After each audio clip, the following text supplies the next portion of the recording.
The one thing that the people who controlled this case all these years and the people who controlled the research into the assassination of John F. Kennedy didn't want to happen was for somebody like me to come along, or like Jerry Rose and a couple of others, and question the authenticity of the official evidence. That was a no-no.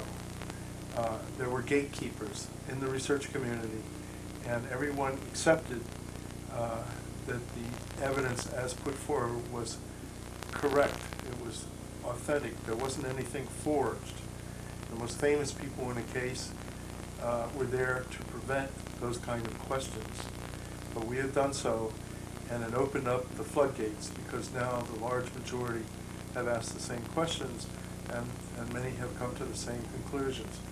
The essential evidence in the case to make a lone assassin theory work was false.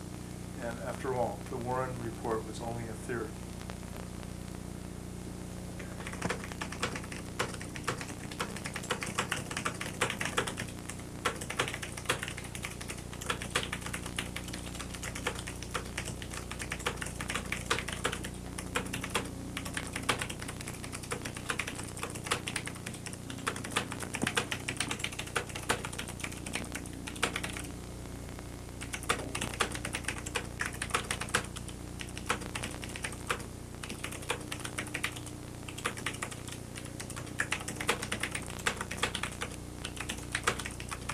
Okay.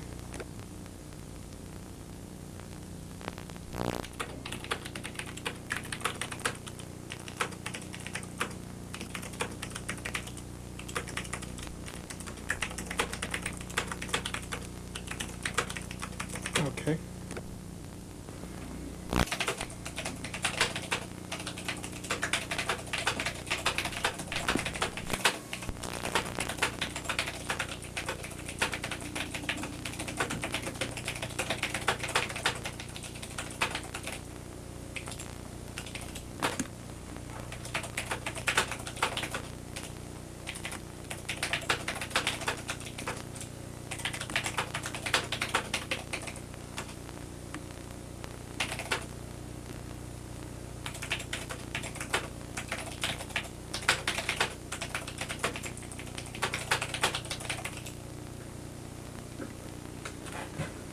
The one thing that we didn't dare do in the research into the assassination of John F. Kennedy was question the authenticity of the official evidence in the case. Even those researchers who believed that there was a conspiracy never did it. Some of them never dared do it because they understood that they risked humiliation and ridicule. The research community has gatekeepers, people that led this research for many, many years. Some of these people were good people, but many of them had a sinister intent. They had a political motive, a hidden agenda to keep silent the facts. Above all, you didn't look into the questions of authenticity. It was assumed that everything in the case, the visual evidence, the photographs, were authentic. Some things, of course, were questioned, like the famous backyard pictures of Oswald. Professor Jerry Rose questioned the documentation in the case. But the overall picture was one of acceptance of the authenticity of the evidence. And the most famous people in the case, that's their job. So my job was to try to open up the case and make it free, make it safe for people to ask these questions. And pretty soon, very large numbers of researchers understood that the evidence was faked, and that's how the case was covered up all these years. It is unfortunate that the media, reporters and writers and so on for newspapers and reporters for the networks, never had the time to read the 26 volumes of the Warren Report. They never had the time to read the 12 volumes of the House Assassinations Committee on John Kennedy's murder, or the 13 volumes on Martin Luther King's murder. They never had the time to read the 3,500 pages that were released on July 30th, 1998 by the Assassination Records Review Board in Washington, a federal agency that's now closed up. But that material actually pointed the way toward the real answers in the case. Even what Warren report commission published. But it is unfortunate that the Warren report was only a theory, and that's what we were left with, and that's what we are still struggling against. I deal in hard evidence. People that work with me deal in hard evidence and hard science, and we are not so much theorists as we are scholars. Many of the people touted to be scholars in this case and who have published one thing or another on it are not in fact scholars. They're fakers. Their work is false. They distort and twist the facts. They lie. They make up things. And that is something that I think that my team avoids. The tragedy is that those people are labeled on national television assassination scholars, and beneath my name and my compatriots such as Jim Lazar, an attorney in Washington, are labeled theorists. But I think it's the other way around. Certainly the Warren report was nothing but a theory, and certainly what we've established now with the aid of a federal agency appointed by President Clinton is that the large majority of the evidence relied upon to cover this case up is in fact false.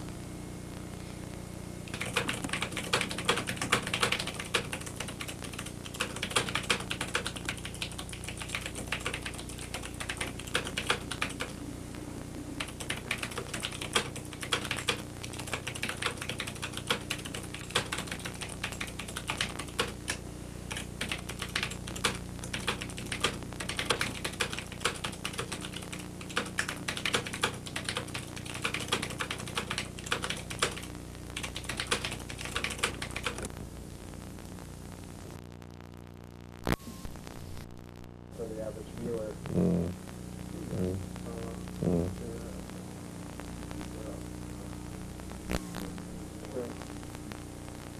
I mean, the actual the photographing of the evidence by the FBI, photographing of the evidence by the Dallas Police Department, and the fact that Hoover wanted to keep that from Rankin is interesting in itself. He wanted to keep that information from Rankin. So he wrote a memo saying that the Dallas police didn't photograph it, period. And that was in July of 1964.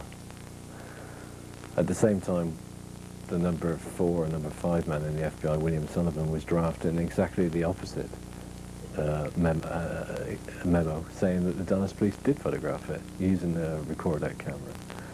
So those are the things that are very difficult to follow for people, I think, very difficult to understand. But if you understand the fact that they had to control the investigation, they had also to not only control the evidence, they had to control the film of that evidence. It becomes a little more simple to understand, I think. Yeah.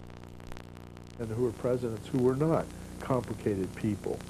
Now we know much more about Jefferson, about Harding, about so many presidents and their private lives, Kennedy, and many of these men had their good side, and some of them had their sinister side. The point is that Johnson would have been forced from office, and the Texans needed him in order to save their war and save their investments. And as long as Kennedy remained president, he would have been reelected in 1964. They stood to lose a great deal. So they simply ganged up on him and shot him. They were in a position to control the FBI through J. Edgar Hoover, who was very tight with the oil man Clint Murchison. J. Edgar Hoover was in the back pocket of Frank Costello and Mayor Lansky, the two leaders of the mafia in the United States. And Hoover every year went to the racetracks in California with these men and stayed in a cottage owned by Murchison. Murchison was deeply involved with both the Dixie Mafia and the New Orleans Mafia and Carlos Marcello. In fact, Murchison built a whole new city in New Orleans across the river, and that was in partnership with Marcello and certain criminal elements in Louisiana. So the truth of our politics at that level is great corruption and sometimes great violence and cruelty. people are controlled. And if they can't be controlled, they're going to be gotten out of the way one way or the other. If not with the bullet, they will be smeared. So let's hope that the future for America does not follow this same path, and instead we become a country that has a higher idealism, and our politics gets a little bit better than it's been lately.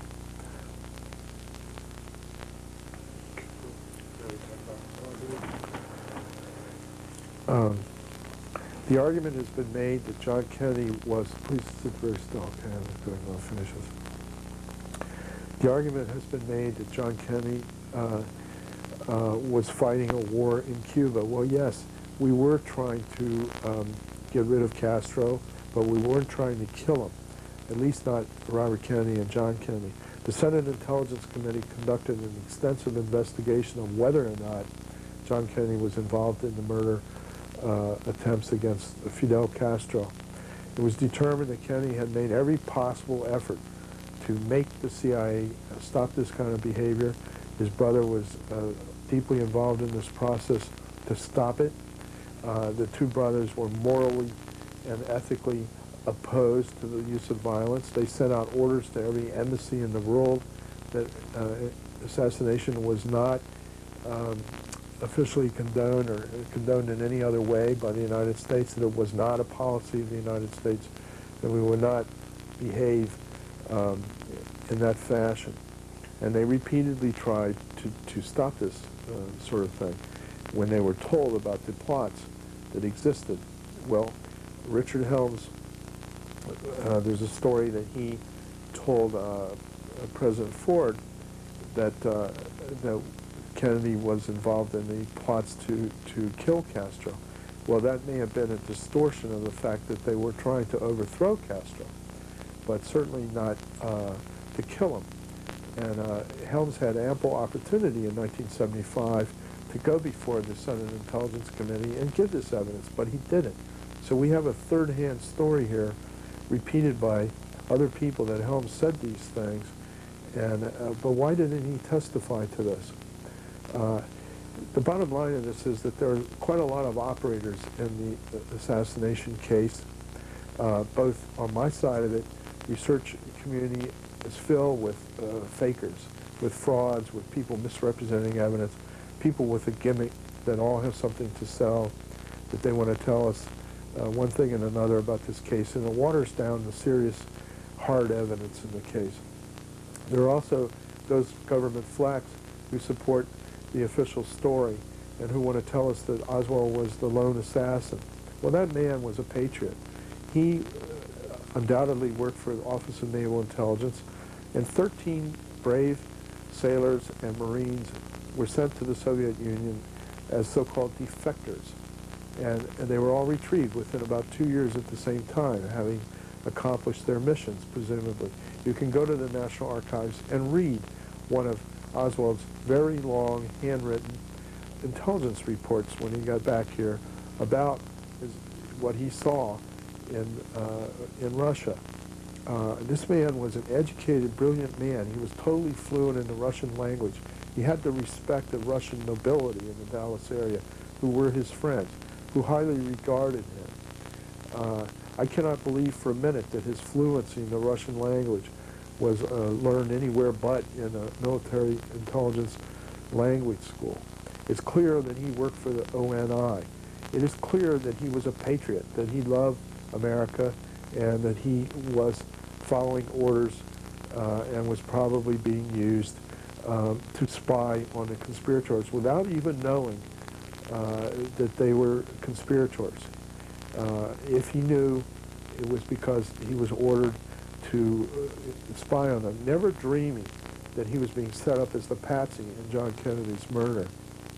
Another key point here is not only was the mayor of Dallas's brother the deputy director of Central Intelligence, whom Kennedy had fired, not only was one of the warrant commissioners, Allen Dulles, the director of the CIA, former director of OSS in World War II, but Allen Dulles then ended up on the Warrant Commission, and certainly I don't believe that he was any friend of John Kennedy.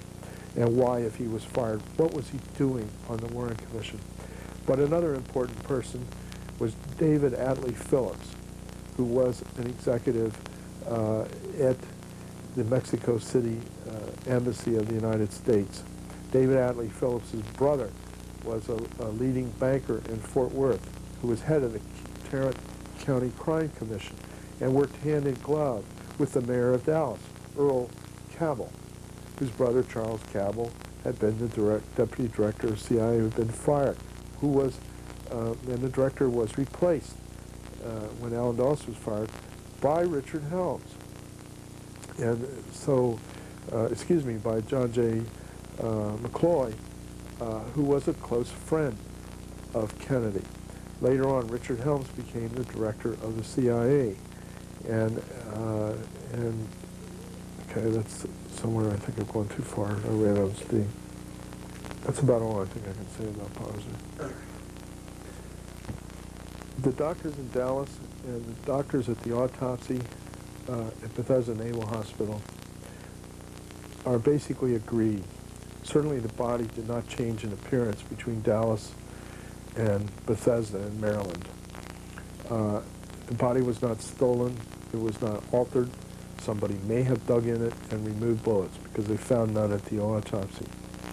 A bullet may have been found in the wrappings of President Kennedy that rolled out and fell on the floor. There is testimony to this at the time, but we can't verify this. Point is that the Dallas doctors were not mistaken, but for years they were discounted by those who wished to push the official story that the government put out. Nobody ever believed this. Nobody ever believed that Oswald was the lone gunman. But the Dallas doctors were essentially correct, and the drawings that were made in Dallas of that hole in the back of the head with no scalp precisely coincide with the drawings that were made in recent years by those who were present at the autopsy. There isn't any change. They were all agreed on this. The nurse, Diana Bowron from England, who washed the president's body and helped wrap it, saw his back, saw the bullet wound, and she told me and wrote on the bottom of a photograph of the back, "This is not the back that I saw." So the back in those official pictures is also not John Kennedy's back. It doesn't have the bullet hole that was there. And so where is it?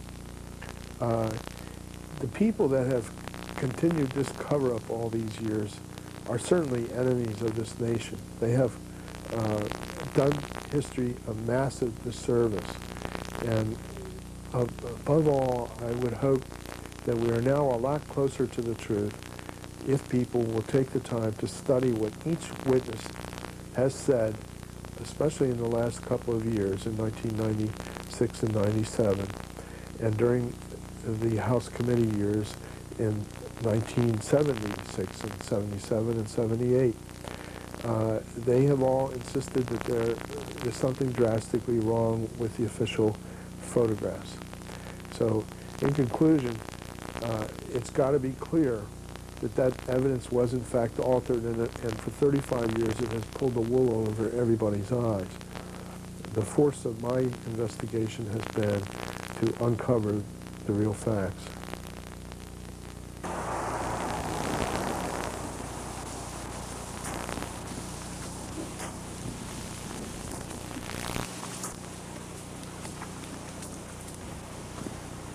Okay, I'm just gonna run up ahead, and you can walk a little faster so it feels more natural.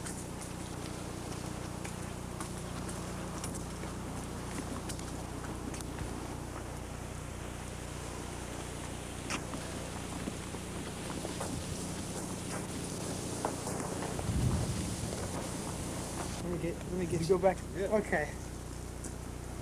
Go ahead.